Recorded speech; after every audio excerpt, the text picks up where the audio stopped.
soberanía y reconocimiento. En esta mesa se exploran las principales tensiones y acuerdos locales e internacionales que la constitución de un orden soberano supuso en la emergencia de formas políticas inéditas en el cambio de siglo. Como ponentes tenemos a la profesora Liliana López Lopera de la EAFIT y al profesor Daniel Rojas de la Universidad de Grenoble-Alpes. Como comentarista está el profesor Víctor Manuel Uribe de la Florida International University. Un aplauso para ellos, por favor.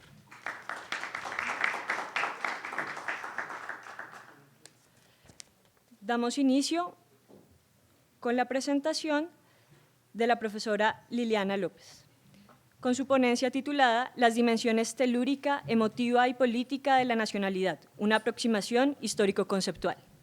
Buen día, agradezco a los profesores organizadores, a las instituciones convocantes y a todos ustedes por estar aquí. Voy a presentar un breve texto en el que intento mostrar la relación entre el concepto de soberanía, que es el objeto de esta mesa, y el principio de las nacionalidades. Ambos son conceptos muy complejos. Me muevo en una temporalidad un poco más larga, entre 1808 y mediados del XIX. En la historiografía sobre el siglo XIX, Colombia ha sido calificada como una nación tardía, una nación que fracasó porque no tuvo una élite criolla con un proyecto nacional, sino varias élites regionales con proyectos diferentes. Una nación trágica porque experimentó episodios permanentes de guerra civil y se mostró incapaz de superar la escisión interna de la soberanía.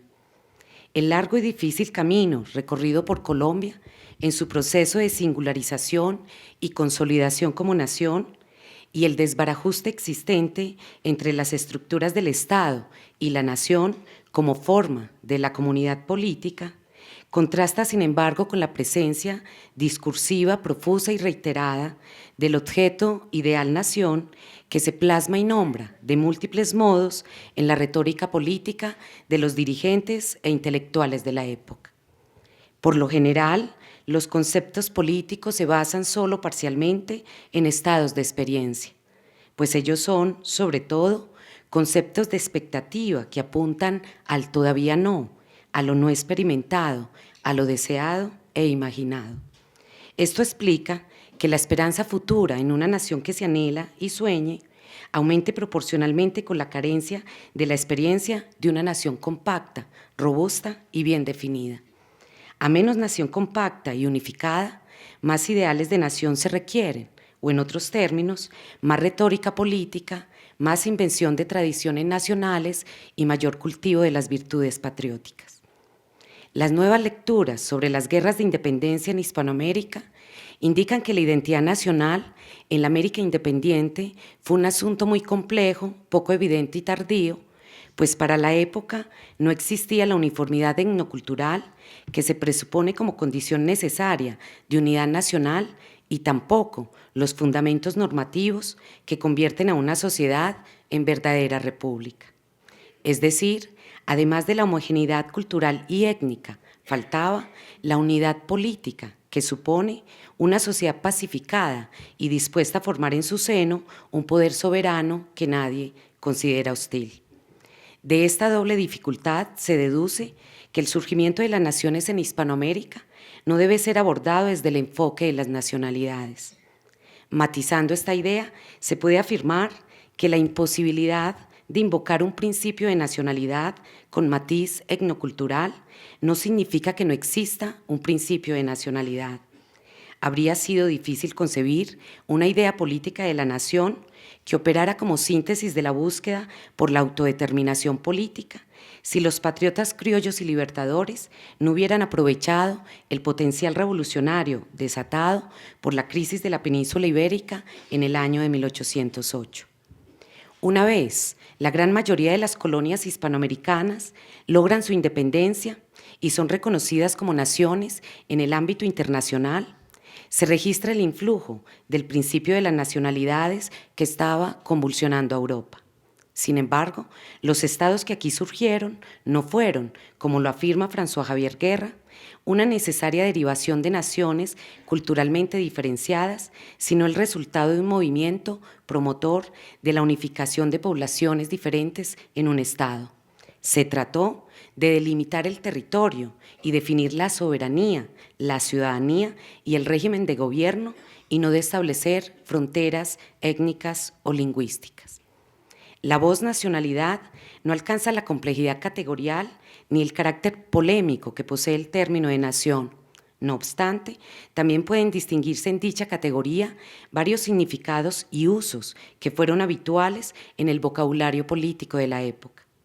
Aquella que define la nacionalidad como un sentimiento o patos específico cercano a la virtud del patriotismo, aquella que la define como la condición de los pueblos que forman un Estado-nación soberano e independiente, la que entiende por nacionalidad a la cualidad jurídica y política de los nacionales que hacen parte de un Estado, y la que la circunscribe a la condición y carácter peculiar de los pueblos e individuos que forman una nación.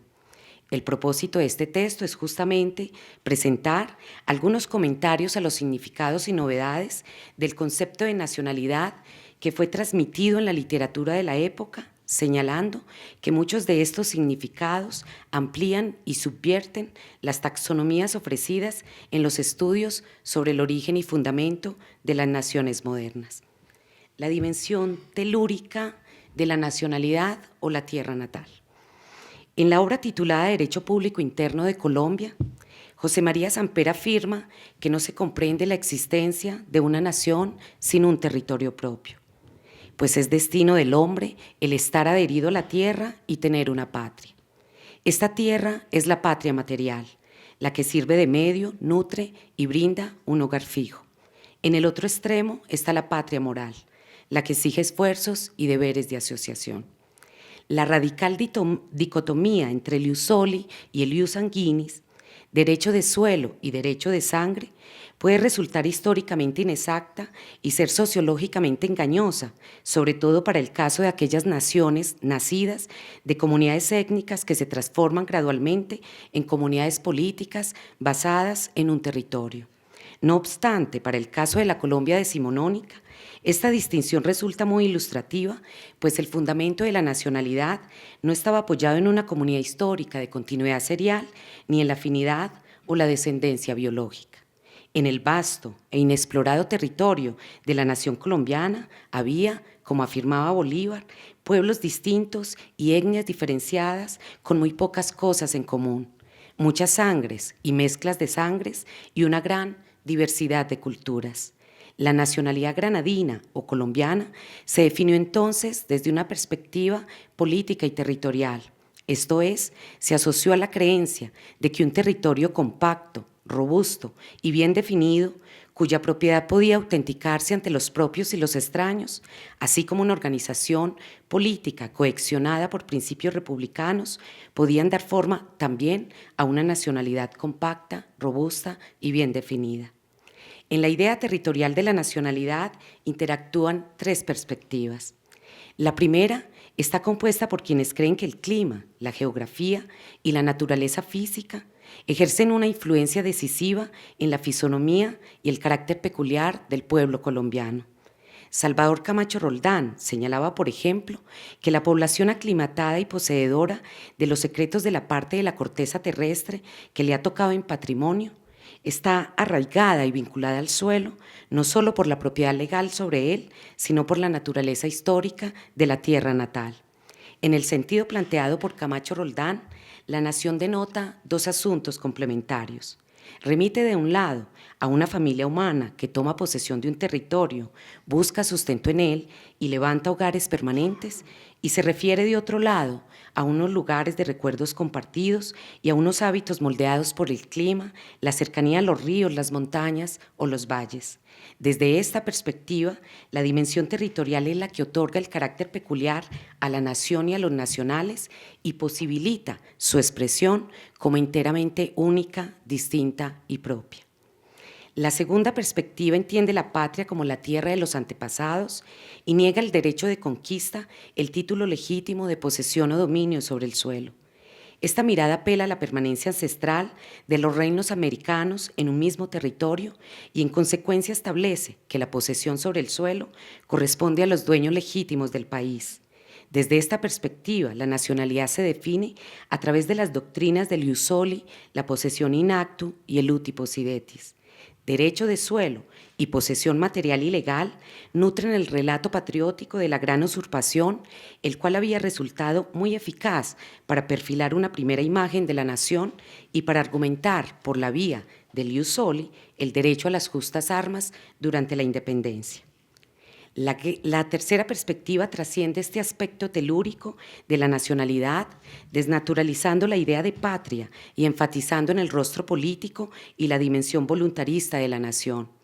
Desde esta perspectiva, el concepto de patria no es simplemente una realidad física o natural, es también una tarea y un proyecto político.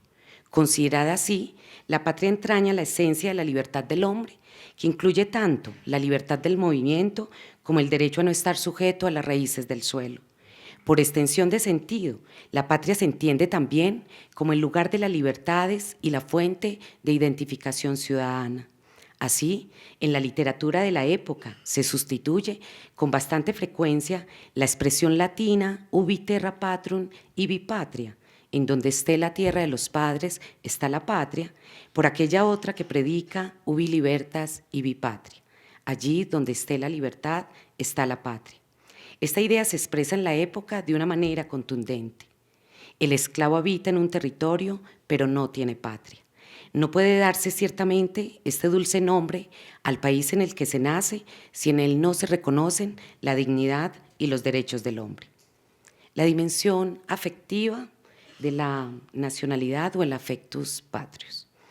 En el uso dado por los intelectuales públicos neogranadinos al concepto de nacionalidad, una línea de significación importante tiende a igualar la nacionalidad con el amor por la patria, affectus patrius nationis propietas.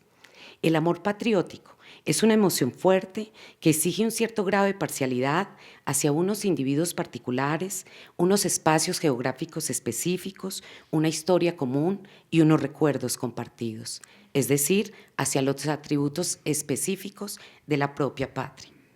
Usualmente, el patriotismo se presenta como antagónico del cosmopolitismo y como una apelación per se a lealtades particularistas o nacionalistas. Sin embargo, el amor por la patria y el amor por la humanidad no son necesariamente valores antitéticos. Cerveleón Pinzón, uno de los padres del republicanismo neogranadino, creía que las exigencias impuestas al hombre y al ciudadano podían ser compatibles entre sí.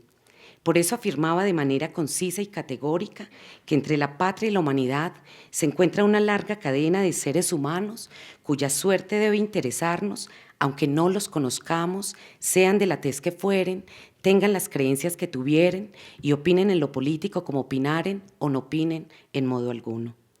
La guerra de independencia había creado el hecho fundador de una nación territorial, soberana e independiente, y el ideal de nación cívica había suministrado un vocabulario construido en torno a las nociones de consentimiento y autodeterminación política. No obstante, la nación como verdadera comunidad sentimental requiere de principios de unificación densos capaces de generar lealtades profundas y sentimientos de pertenencia nacional. En un tiempo relativamente corto y en medio de aceleradas transformaciones políticas, los patriotas letrados y criollos neogranadinos tuvieron que encontrar un vocabulario nuevo y unos símbolos capaces de hacer de la nación algo singular y receptáculo de todas las lealtades. La idea de la patria en peligro, bien por la acción exterior o bien por la inminencia de la guerra civil, generalizó la imagen del ciudadano en armas y enalteció el antiguo lema de que morir por la patria es dulce y honorable. Sin embargo, el sentimiento de nacionalidad no se redujo solamente a la recuperación de la motivación antigua del pro patria mori. Las élites republicanas se distancian del republicanismo de los antiguos al postular también la inviolabilidad de las libertades individuales y los derechos civiles. El ideal republicano, pensado para el orden interno, se extendía más allá de las fronteras. El reconocimiento y el respeto por la libertad y la independencia de otras nacionalidades suponía la aceptación explícita de que en la América Meridional ninguna nación podía pensar en usurpar por la fuerza el territorio de otra. La adopción del principio de Luti Possidetis de 1810, la presencia de proyectos encaminados a cultivar relaciones de amistad con otras naciones y la incorporación constitucional del derecho de gentes correspondían a este propósito. Finalmente, la dimensión política de la nacionalidad o la búsqueda de la soberanía inmanente. Dado que nación y Estado se utilizan como sinónimos en el vocabulario político de la época, por nacionalidad se alude principalmente a una familia humana que habita un territorio y cuenta con una organización política propia encargada de administrar los intereses de la comunidad y de representarla ante las naciones extranjeras. Este habría sido el sentido dado por don Andrés Bello y los teóricos del derecho de gentes, y así fue divulgado por los publicistas y dirigentes políticos a mediados del siglo XIX. Según las premisas del derecho de gentes, todas las naciones son o deberían ser igualmente independientes, y en esa potestad pública reside la personalidad política de la nación y reposa la soberanía inmanente y transeúnte. Esto es, la capacidad para regular los negocios domésticos y la potestad para ser representada y reconocida en el contexto de las naciones. La dimensión política de la nacionalidad alude justamente a ese doble aspecto de la soberanía, el que trata de las relaciones del Estado con otras naciones y el que trata de las relaciones del Estado con los ciudadanos. El primero le otorga la cualidad política de nación independiente al Estado, el segundo, la cualidad de nacionales a los nacidos o naturalizados en un territorio. Inscritos en el ideal de la nación como progreso, los intelectuales neogranadinos pensaban que no cualquier aglomeración humana podía formar una nación moderna. Para hacerlo, ella debía tener volumen, territorio, progreso material, perfeccionamiento espiritual y recursos, pero sobre todo debía tener la capacidad para sostener la soberanía y la potestad suficiente para garantizar la independencia. Una nación es un sujeto político en el contexto de otras naciones porque posee un Estado propio que reúne en sí toda la fuerza de sus componentes. Soberanía y nacionalidad quedan de este modo fusionadas en el imaginario político de la época. Las élites neogranadinas se autopercibían como promotoras de una idea de nacionalidad mucho más compleja que aquella que promovían los movimientos unificadores del Viejo Mundo. En tal sentido afirmaban que mientras en las naciones europeas se buscaba hacer de la población una masa homogénea, conservando las razas puras o mezclándolas solamente con aquellas de tronco u origen común, la República Colombiana era una sociedad mestiza, en donde coexistían la promiscuidad etnológica, la variedad climática y la diversidad de tipos sociales. Desde esta perspectiva, una nacionalidad construida sobre la base de la diversidad étnica tenía que reposar forzosamente en principios democráticos e instituciones republicanas. Estas ideas ponen de relieve la diferencia existente entre una comprensión etnonacional de la nacionalidad y la soberanía y una concepción procedimental. Se trata de la diferencia existente entre una comprensión del principio de nacionalidad que justifica el derecho a la autodeterminación política, apelando a la idea de pueblo soberano concebido como una totalidad étnicamente uniforme, y una idea procedimental de la soberanía y la nacionalidad que concibe la nación como una construcción abierta y a futuro. Para cerrar, quisiera llamar la atención sobre dos asuntos. En primer lugar, es importante anotar que entre las élites neogranadinas había un acuerdo más o menos explícito al momento de señalar que el estado de guerra debía existir solo en las fronteras y que la construcción de una nación estable requería de un orden político pacificado. La frecuencia de las guerras civiles y la fragmentación de la soberanía los llevó a considerar que se precisaba no de menos gobierno, sino de más gobierno. En segundo término, es preciso señalar que el principio de nacionalidades adoptado por las élites neogranadinas fue distinto al invocado por los promotores del protonacionalismo antiestatal y cultural literario de la Europa de finales del siglo XVIII y de aquellos programas nacionalistas de finales del siglo XIX que igualan la nacionalidad con la identidad etnolingüística. Aunque suscribe la idea de comunidades de gentes cultas, unidas en torno a principios y valores cosmopolitas y republicanos, se diferencia del primero porque exige para su realización de la organización política territorial que supone el Estado moderno, y del segundo por la intrascendencia relativa que da la raza, la lengua y la etnia al momento de definir lo que debería ser la nacionalidad moderna. Muchas gracias.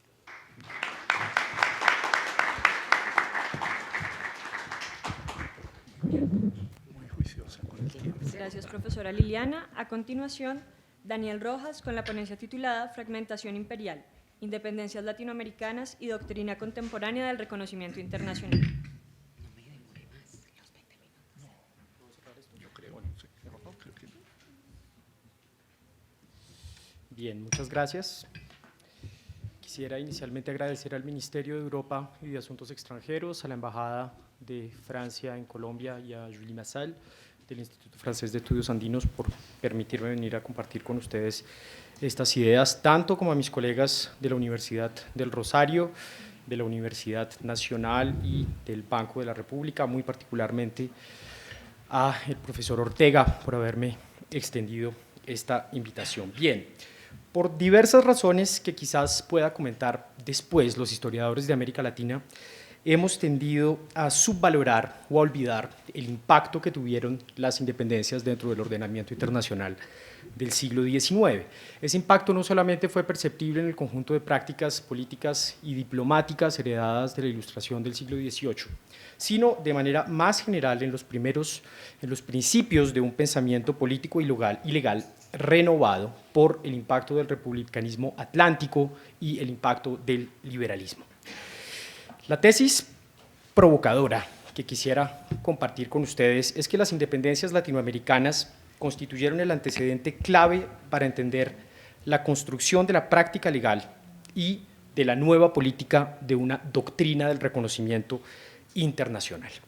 Solo después de las diversas manifestaciones que asumió el republicanismo en los territorios ultramarinos de España, la legalidad de un gobierno pasó a depender de la legitimidad que le confería el pueblo soberano, a pesar de una idea bastante arraigada en el derecho de gentes de los siglos XVII y los siglos XVIII, según la cual la legalidad de un gobierno dependía de su forma institucional, es decir, de la monarquía absoluta, y del respeto del principio dinástico, es decir, de la continuidad de las líneas de sucesión.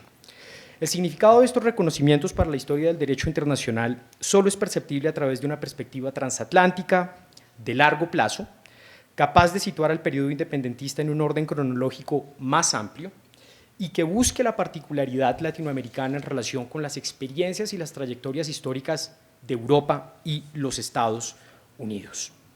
Las independencias, pues, no solo fueron un estímulo que impulsó fuentes alternativas de legitimidad en el sistema internacional, sino también, como quisiera demostrarlo aquí, el punto de partida de una nueva concepción de la institución internacional del reconocimiento.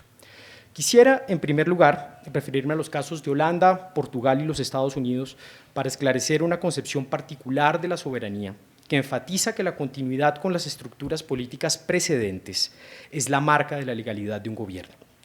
En segundo lugar, hablaré de los reconocimientos de las independencias latinoamericanas, en particular de dos momentos poco comentados en nuestra historiografía: el reconocimiento portugués de la independencia de Colombia y el reconocimiento hispanoamericano del Imperio del Brasil.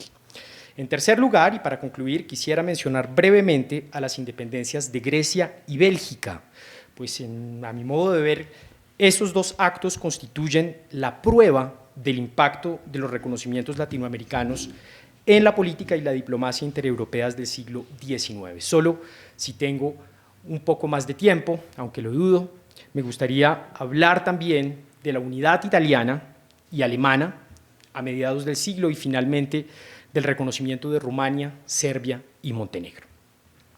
Empecemos pues hablando de la historia imperial de España y Portugal, porque ofrecen los dos casos que inauguran la problemática del reconocimiento en la diplomacia y en la esfera del derecho de gentes de los siglos XVI y XVII. Entonces, quisiera mencionar los casos de la creación de la República de las Provincias Unidas de los Países Bajos. Atención a ese nombre, que tiene mucho que decirnos sobre el movimiento confederal dentro de América del Sur, y por otro lado, a ese conjunto político que hoy conocemos como la Unión Ibérica, la unión de España, Portugal y sus posesiones a lo largo del mundo. ¿Por qué son importantes esos casos? Pues bien, ambos casos nos permiten aclarar un primer elemento importante porque revelan una concepción particular de la soberanía de los estados en el marco del derecho de gentes.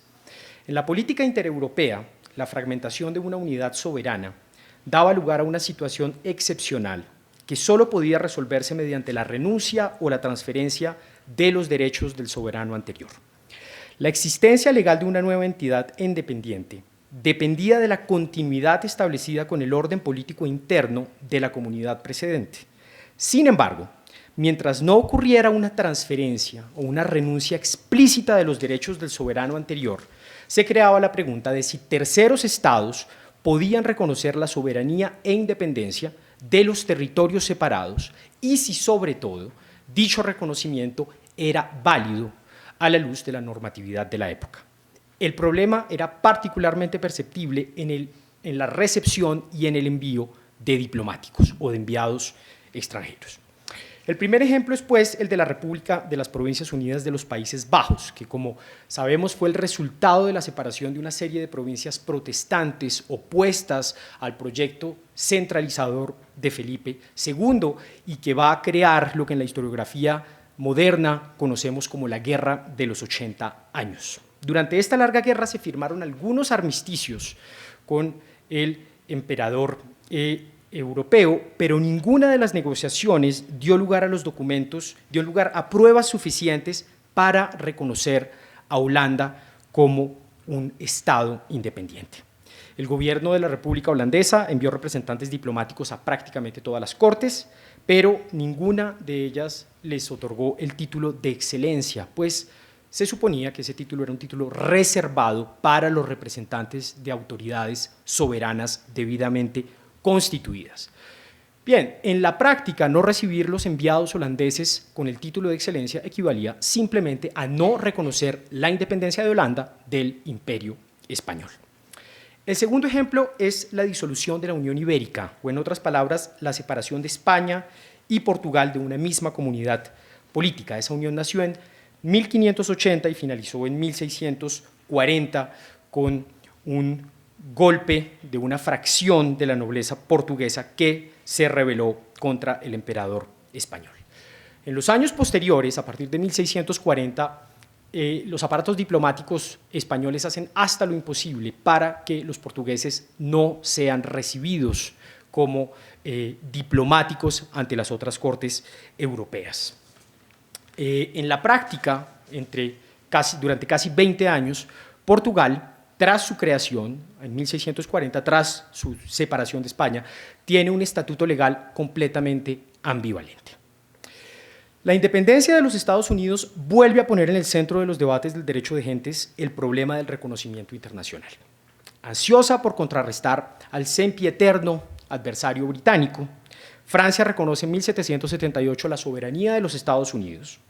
En los meses posteriores a la firma de los tratados, los diplomáticos ingleses que se encuentran en París van a contravertir los argumentos de Luis XVI, diciendo que Francia no podía reconocer provincias rebeldes que habían irrespetado la legalidad de un imperio constituido como el Imperio Inglés. Además, mencionaban que era un reconocimiento no válido en la medida en que no mediaba un estado de guerra entre Londres y París. Y finalmente, el argumento mayor, la perla de la corona, era que el emperador inglés había adquirido los títulos legítimos de posesión sobre América del Norte a través del derecho de conquista, y eso el rey de los franceses, el emperador francés, no podía contradecirlo. La respuesta francesa fue, contrariamente a muchas dilaciones y argumentaciones, bastante pragmática. Los derechos legítimos de un soberano, dijo el representante de Luis XVI, también podían perderse como había ocurrido durante la Revolución Inglesa de 1648. Una vez más, como había ocurrido con Holanda, se reconoció la soberanía de territorios fragmentados sin tener en cuenta los derechos del soberano anterior, pero ante el foro de las Cortes Europeas, la actitud de los franceses fue considerada como una acción unilateral y criticable, cuya legalidad fue puesta en entredicho de manera unánime. Paso a mi segunda parte sobre las independencias hispanoamericanas y la doctrina contemporánea del reconocimiento. Que terceros estados reconocieran la independencia de otros territorios sin un acuerdo previo entre los gobernantes y las nuevas autoridades fue una práctica que solo se generalizó con el reconocimiento de las repúblicas hispanoamericanas. Las independencias fueron quizás la transformación espacial más importante tras el descubrimiento y la conquista, y a mi modo de ver constituyeron el precedente singular más importante de adquisición de la soberanía y la independencia estatales. En la esfera legal, la transición entre una concepción tradicional del reconocimiento, basada en la legalidad dinástica, y una concepción moderna, basada en la soberanía popular, se operó entre 1814 y 1825. El cambio es claramente perceptible en este periodo. Inicialmente, los derechos de los reyes tuvieron un lugar primordial en las deliberaciones previas al reconocimiento de un gobierno, pero la fragmentación de los gobiernos transatlánticos, el reconocimiento de nuevas formas de gobierno, la dinámica bélica de los movimientos independentistas hispanoamericanos y la política exterior de España condujeron a Portugal, a los Estados Unidos y a Inglaterra a reinterpretar antiguas herramientas del derecho de gente o a crear otras nuevas para aceptar la existencia factual, primero de Colombia, luego de Buenos Aires y después de México. Como no voy a referirme al reconocimiento estadounidense de las repúblicas hispanoamericanas, porque es el que mejor conocemos y ya lo he estudiado en otro lugar, quisiera mencionar algo que demuestra las inquietudes presentes al reconocer a un gobierno aún después de la aparición de la República Francesa y de los Estados Unidos. El reconocimiento de los nuevos gobiernos hispanoamericanos entró realmente en la agenda de Washington a partir de 1817. En octubre de ese año, el presidente Monroe envió un memorando a varios de sus ministros preguntándoles si su gabinete tenía la competencia para reconocer otros estados que aún no habían sido reconocidos por la madre patria. Que el gobierno de los Estados Unidos, cuya creación fue posible gracias al irrespeto de los derechos del soberano inglés, continuara preguntándose esto, pues nos muestra que no había en la mentalidad de los contemporáneos ni en el plano legal una alternativa real a la renuncia o a la transferencia de los derechos soberanos.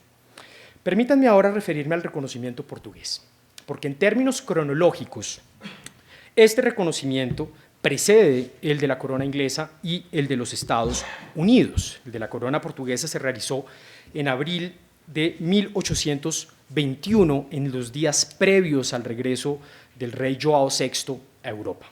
El punto de partida fue la misión del diplomático portugués João Manuel Figueiredo, enviado desde Río de Janeiro a Buenos Aires, y por la cual se reconocían a todos los gobiernos independientes que existieran en ese momento en América del Sur. La noticia del reconocimiento se extendió muy rápidamente en América del Sur. El Gran Wall la recibió con mucho entusiasmo, inmediatamente le transmitió la noticia a Santander y se envió un enviado confidencial, se envió un agente confidencial a París para que Francisco Antonio Sea diera la noticia ante el foro de las Cortes Europeas. Ese entusiasmo no solamente se debió al hecho de que una monarquía europea, constitucional desde luego, pero monarquía al fin y al cabo, reconociera a un gobierno republicano, sino también al hecho de que tarde o temprano se debían entrar en arreglos territoriales con la corona portuguesa en la cuenca del Amazonas. La justificación legal para el reconocimiento del gobierno colombiano y de Buenos Aires por parte de Portugal se apoyó en varios argumentos que aparecen en las instrucciones que Silvestre Piñero de Ferreira, la gran figura del liberalismo portugués de los años 20, le envió a diferentes miembros del cuerpo diplomático. El primero, y este seguramente tendremos ocasión de discutirlo con mi colega Liliana, porque el primero es que entre ningún gobierno, independientemente de la constitución interna de otro gobierno, puede determinar si ese gobierno es plenamente legal o no. Es decir, para Piñero de Ferreira no existe una jurisdicción internacional que le dé competencia a un gobierno exterior para determinar qué otro gobierno es o no es independiente. Es decir, si un gobierno es obedecido de facto, ningún otro gobierno tiene alcance jurisdiccional para oponerse a él, independiente de las particularidades internas de la población que obedece al nuevo soberano. El segundo argumento se basa en una concepción particular de la soberanía política y constituye una respuesta original al repertorio de preguntas planteadas en la coyuntura revolucionaria del tránsito entre el 18 y el 19.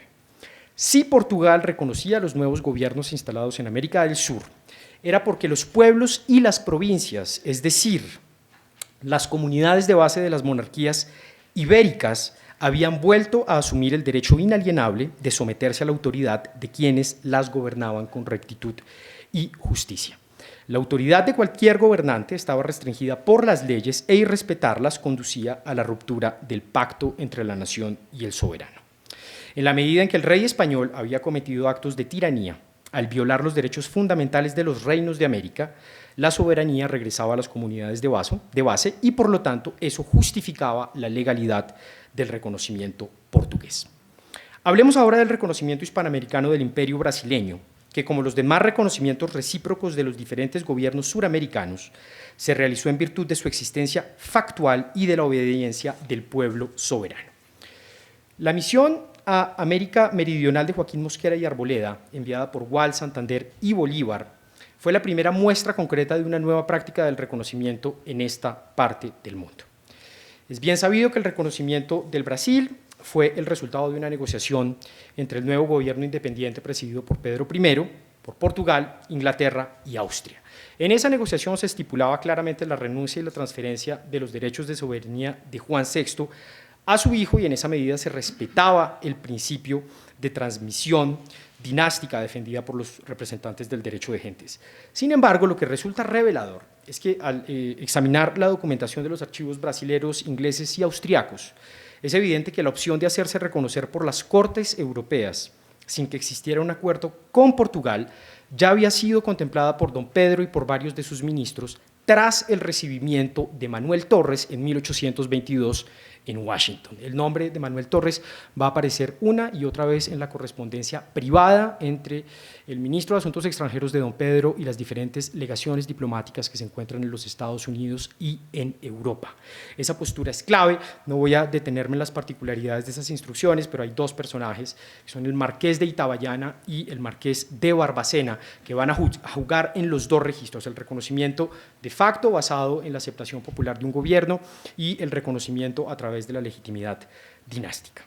Colombia fue el primer país suramericano en enviar una legación diplomática permanente a Río de Janeiro y, como se mencionó claramente en el discurso de recepción frente a don Pedro que leyó José Leandro Palacios, uno de los primos de Bolívar encargado de ejecutar las órdenes de la guerra a muerte en 1813, Palacios tenía mala prensa por eso, la República Colombiana reconocía la existencia del Imperio Americano en virtud de su constitución liberal y del respaldo popular que tenía la monarquía constitucional.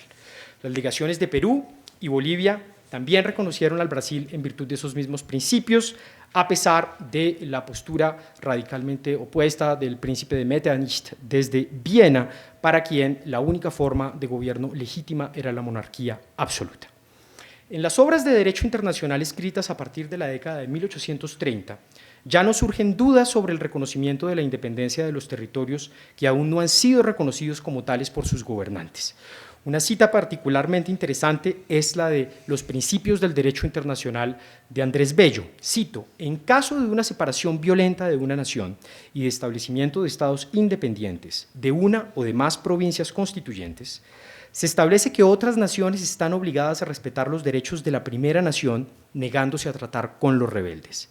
Mientras dura la lucha entre las partes, no hay duda de que una nación extranjera puede abrazar la causa de la metrópoli frente a las provincias si lo considera justo y bueno, o de las provincias contra la patria si así lo considera. Pero una vez que el nuevo Estado o los Estados están en posesión del poder, no está prohibido que otros los reconozcan como tales, porque en esto no hacen más que reconocer un hecho y tener una posición neutral en una controversia ajena. En ese sentido, creo que el principio de no intervención dentro del reconocimiento internacional es anterior al principio del reconocimiento de la nacionalidad. Quisiera concluir mencionando que el problema del reconocimiento internacional permaneció en la historia del derecho de gentes durante casi 3 siglos sin resolverse de manera concluyente. Sin embargo, el marco histórico en el que surgieron las dudas sobre la aceptación de un nuevo miembro en el sistema internacional cambió radicalmente con el republicanismo atlántico y las revoluciones de la transición entre el 18 y el 19. Si la legalidad del surgimiento de un nuevo gobierno independiente ya no dependía del respeto de la sucesión dinástica, en esa medida los derechos del soberano anterior eran considerados simplemente como anacrónicos. Esto no quiere decir, desde luego, que la legitimidad dinástica desapareciera con las independencias latinoamericanas, pero tras ellas, dicha legitimidad no se detuvo de retroceder y empezó a jugar un rol cada vez más marginal en la política del reconocimiento internacional. Tras el establecimiento de los nuevos estados latinoamericanos, Europa se convirtió en el espacio en el que surgió la mayor cantidad de unidades soberanas independientes, pero los contornos del reconocimiento de los nuevos estados europeos del siglo XIX fueron consistentes con los criterios del reconocimiento de los nuevos estados en América Latina. Por razones normativas o por razones de pragmatismo político, los miembros de la sociedad de estados se inclinaron a reconocer a los estados establecidos de facto, y esta fue una práctica que se arraigó aún más con la desaparición de la Santa Alianza a partir de 1850. Para 1870, la legitimidad dinástica había retrocedido visiblemente. Solo jugó un papel marginal en el reconocimiento de la unidad alemana y absolutamente ninguna en el reconocimiento de los países balcánicos a partir de 1878. Grecia fue el primer estado independiente establecido dentro del territorio otomano. Como el Imperio del Brasil, los griegos buscaron desde 1821 impresionar a los ingleses con su constitucionalismo liberal, al Imperio ruso con su religión ortodoxa y a los austriacos mencionándoles que el nuevo estado actuaría como un tapón para frenar la entrada del zar en los Balcanes. Aunque Grecia se encontraba en las fronteras de la influencia del consenso vienés, Francia, Inglaterra y Austria desconocieron los derechos dinámicos del sultán y reconocieron, como había sucedido en América Latina, el gobierno establecido por los insurgentes. Bien, para respetar el tiempo que me fue dado, voy a finalizar ahora sí, diciendo que la forma en la que podemos rastrear la importancia que tuvieron los reconocimientos internacionales de las repúblicas latinoamericanas en la política intereuropea del siglo XIX está más en la apreciación de la coyuntura histórica global de los nuevos reconocimientos internacionales y en las diferentes referencias que se hicieron a los reconocimientos de América Latina dentro de la política europea para reconocer nuevas unidades soberanas como Grecia, Bélgica, Alemania e Italia. Gracias por su atención. Buenos días. Muchas gracias a los organizadores por haberme permitido participar en este evento. Particularmente le agradezco a Francisco Ortega, al profesor Hensel y a la profesora Garrido y al Banco de la República por hacer posible mi presencia aquí. A todos ustedes por su asistencia. Esta mesa se titula Soberanía y Reconocimiento.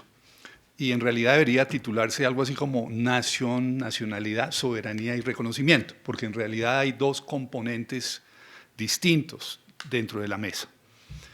Uno es un texto, el de la profesora López, de historia conceptual, de pronto historia cultural también.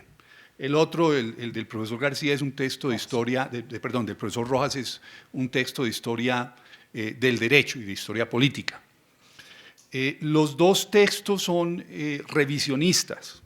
El de la profesora López porque sugiere que el entendimiento de conceptos como nación y nacionalidad por parte de los pensadores neogranadinos de mediados del XIX contrasta fuertemente con el entendimiento de los trabajos que aluden al origen y fundamento de naciones modernas, muchos de ellos de ancestro europeo.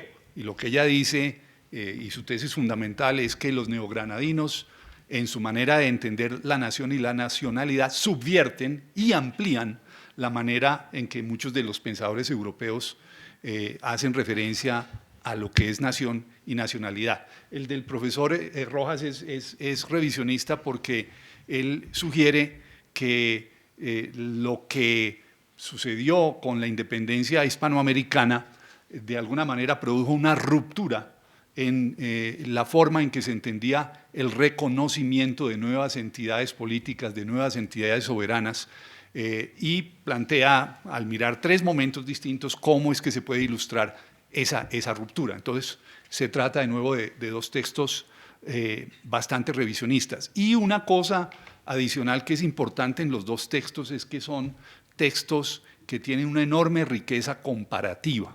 Son textos que realmente abren la ventana a pensar los temas de la república, de las independencias, de la soberanía, etcétera, etcétera, en una dimensión comparativa, transatlántica, es la expresión que utiliza el profesor Rojas, y en el caso de la profesora López, de nuevo, ella trata de sugerir que esto que se piensa en la Nueva Granada es muy distinto a lo que está pasando en Europa. Yo quiero referirme a los 2 separadamente y lo voy a tratar de hacer en forma breve, y creo que de pronto yo me equivoco en la lectura porque los leí recientemente, un poco a la carrera, algunos llegaron más tarde que los otros, entonces de pronto no los digerí suficientemente, de tal manera que ofrezco disculpas a los autores si de pronto lo que estoy diciendo no corresponde a la esencia de sus textos. El texto de la profesora López, plantea que es importante distinguir el uso del concepto nación al uso del concepto nacionalidad, y se dedica particularmente a entender cómo el concepto de nacionalidad, que aparentemente es menos complejo, menos polémico que el de nación, de todas maneras tiene una cantidad de capas y es polivalente, tiene una cantidad de significados. Y ella trata de desentrañar esos significados y le dedica atención a unos que son telúricos, a otros que son más de tipo emocional, a otros que son más de tipo cívico, etcétera, etcétera. Yo, sin embargo, observo que algunas de las referencias que hace a los neogranadinos del 19 no sugieren con claridad que ellos se están refiriendo a nacionalidad. Me parece que ahí en el texto a veces están utilizados en forma intercambiada nación y nacionalidad. No es tan clara la dicotomía en el uso de esos conceptos. Creo que varios de los neogranadinos de hecho están haciendo alusión a nación y a patria más que a nacionalidad. De nuevo, puedo estar equivocado, pero me da la impresión que habría que hacerle un seguimiento un poco más refinado a cuál es el concepto que efectivamente están usando Camacho Roldán, Samper, Pérez, Bello, porque posiblemente no están de nuevo exclusivamente circunscritos al concepto de nacionalidad. Sea como sea, sí es muy importante lo que ella dice alrededor de que en el caso de los neogranadinos, el énfasis terminó siendo en aspectos de tipo cívico, político y cultural, más que en aspectos de tipo étnico, lingüístico, porque evidentemente ellos estaban tratando de armar naciones a partir de comunidades muy dispersas en lo étnico, en lo lingüístico y también incluso en lo geográfico.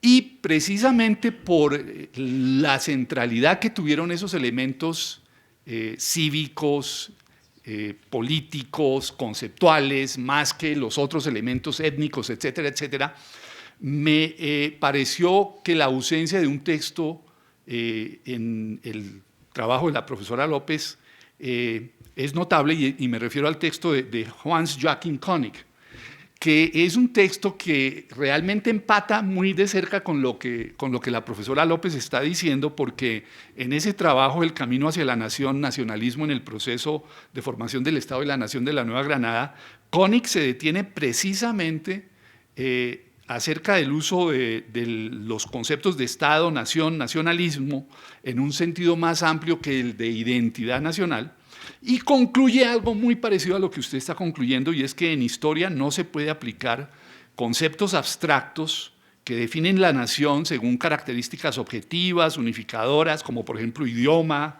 cultura común, homogeneidad étnica, unidad territorial, sino que más bien, dice Koenig, el historiador debe preguntarse por el sentido y contenido que en un momento determinado los actores históricos le dieron al concepto de nación y por los criterios con que ellos trataron de promover la unidad nacional. Es decir, esto es muy directamente ligado a lo que la profesora López está examinando. Y en el caso de la Nueva Granada, Koenig resaltó el papel central que las ideas emancipatorias y anticolonialistas tuvieron en, de nuevo, el entendimiento de conceptos como nación y nacionalismo. Sostuvo que en la época no se encuentra ninguna referencia a eventuales características étnicas o culturales que hubieran determinado una identidad específica de la Nueva Granada independiente, sino que más bien los valores constitutivos del nuevo Estado que conceptualizaron esas élites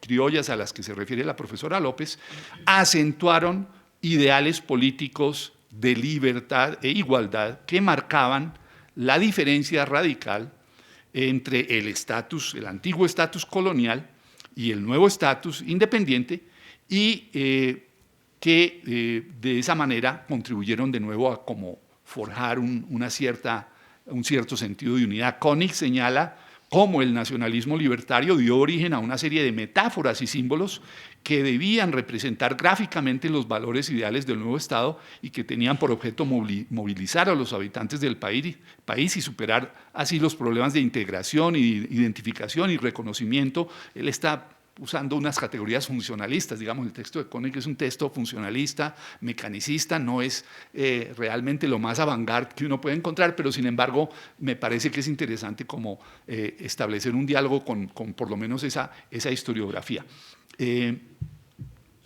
Pero lo menciono por lo estrechamente relacionado y dejo aquí mis comentarios a la profesora López. El texto del profesor Rojas es enormemente interesante. Propone que las independencias hispanoamericanas fueron el punto de partida de una nueva doctrina en el derecho internacional, acerca del reconocimiento internacional de nuevos estados.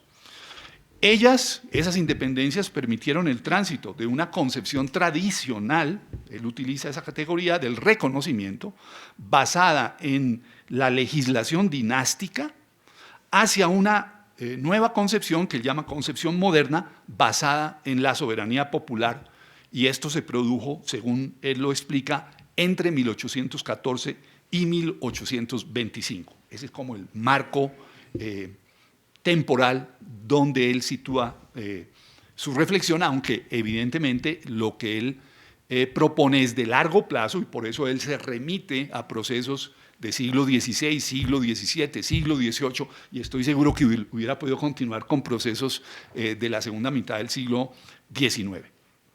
Y él ilustra la tesis que él plantea con tres momentos que son fundamentales para entender precisamente esa ruptura que las independencias hispanoamericanas generaron. Un momento corresponde a una etapa que es la etapa tradicional, que es ese que él resaltó de las independencias de Holanda, de la independencia portuguesa y de la independencia de los Estados Unidos.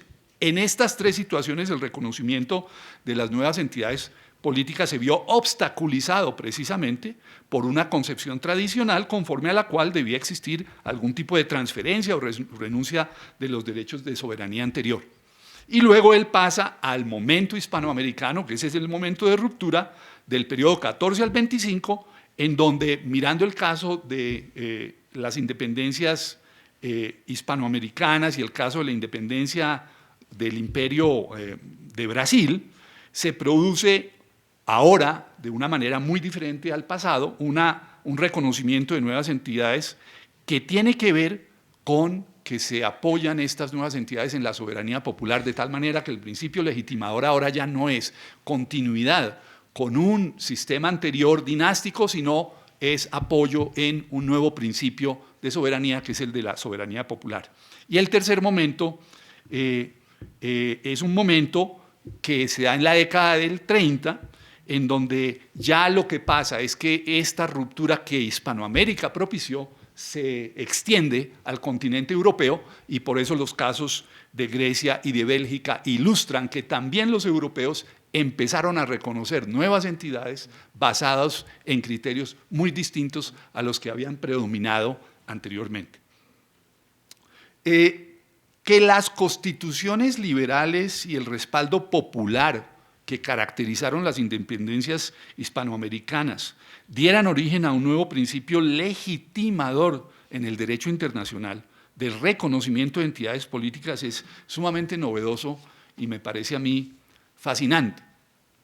Me hubiera gustado, y estoy seguro que el profesor Rojas lo hace en otros trabajos suyos, que el texto discutiera un caso particular, el de Haití, porque el caso de Haití obviamente le añade ejemplos adicionales a los que él ya ha dado utilizando a Hispanoamérica, la América hispana más que nada, la América portuguesa también, y el caso de Haití me parece que sería interesante también por todo el contenido racial, el elemento racial y lo que eso generaba en términos de polémica, de aceptar la presencia no solo de una entidad que se desmembra, que se desagrega de una monarquía, sino también que se desagrega bajo el liderazgo de unos grupos que son socialmente inaceptables en aquel momento, que son de nuevo los grupos de los esclavos de Saint-Domingue, esta colonia francesa. Entonces no sé si él pudiera de pronto ilustrarnos, porque estoy seguro que lo conoce, cómo es el proceso de reconocimiento de la independencia de Haití y qué nivel de complejidad le añade esto al análisis que él está ofreciendo. Una cosa adicional, y también tiene ya que ver con aspectos historiográficos que me surgen de su trabajo, tiene que ver con lo que pasa antes incluso del periodo que él analiza, antes del 14, digamos entre 1810 y 1814, el periodo del interregno, que me parece es interesante ver cómo se le puede incorporar al análisis, porque sabemos que el trabajo de Daniel Gutiérrez Ardila, Un Nuevo Reino, lo que hace justamente Daniel Gutiérrez Ardila es ofrecer una reflexión en parte desde el punto de vista de la historia del derecho internacional, desde el punto de vista de la historia diplomática, solo que él, en vez de hacerlo hacia afuera, digamos, reconocimiento de entidades soberanas por otros países hacia afuera, lo que hace es hacia adentro, entonces la diplomacia provincial. Entonces me parece que la diplomacia provincial y el hecho de que las distintas provincias de la Nueva Granada durante el periodo que va conduciendo hacia la independencia, empiezan a reconocerse como estados soberanos y entran en negociaciones unas con otras en calidad de estados soberanos y envían representantes diplomáticos a otras provincias e incluso hacia afuera. Ese momento me parece que es un momento intermedio que se debería conectar con esta discusión sobre las nuevas doctrinas de reconocimiento y que le añadiría riqueza y complejidad al texto y al proceso. Aquí dejo mis comentarios, yo creo que en esto acojo lo del tiempo para que los demás del público puedan hacer comentarios. Lo único que quiero decir, insistir es en que me parecieron dos textos enormemente ricos, sugestivos, que me los voy a volver a leer a ver si los entiendo mejor y que les recomiendo a ustedes en el momento en que haya una publicación que les pongan mucha atención porque creo que son unas contribuciones enormemente importantes. Gracias.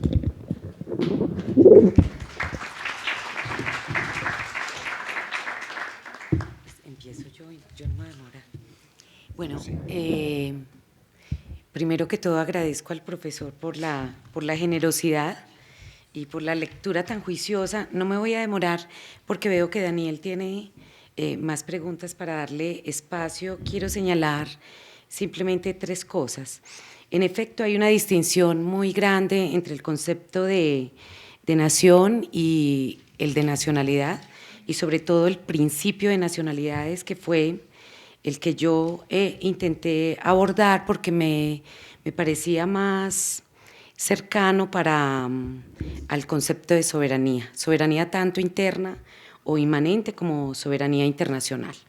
Entonces, en efecto, hay Uno puede, de hecho yo tengo un trabajo pues mucho más extenso en el concepto de nación que está próximo a publicarse, pero me interesaba para participar en esta mesa enfocarme en el concepto de nacionalidad. Y pues desde luego el concepto de nación se puede desplegar a lo largo del siglo, empezando con la nación república hasta llegar a la nación cultural a finales del siglo XIX.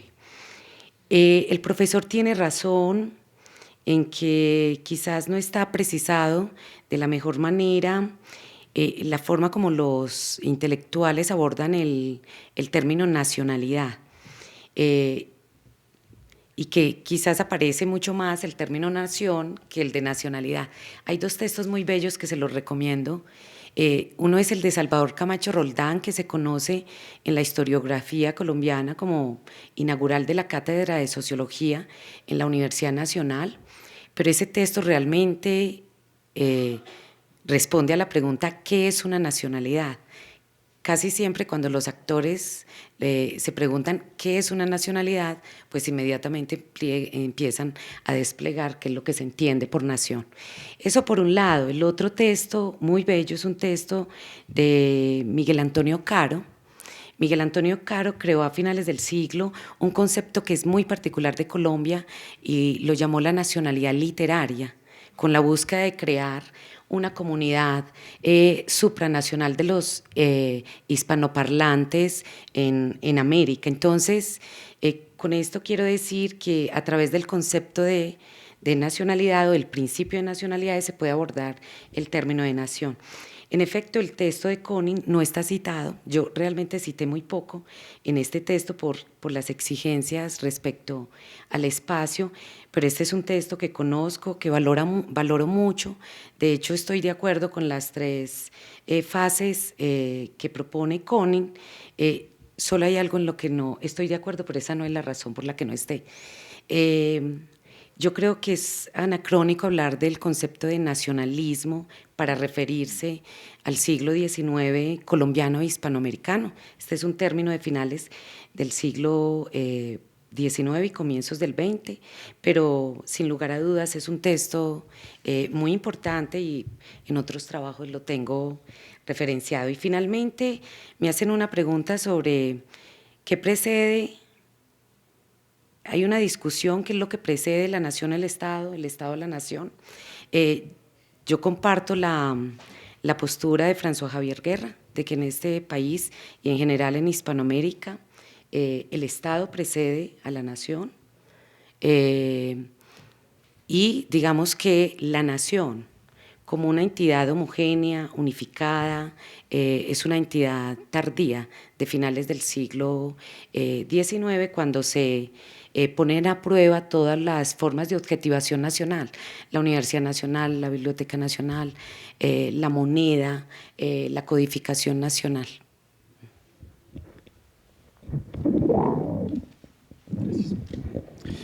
Bien, muchas gracias por las intervenciones y por las preguntas, tanto de mis colegas como del público, son fantásticas.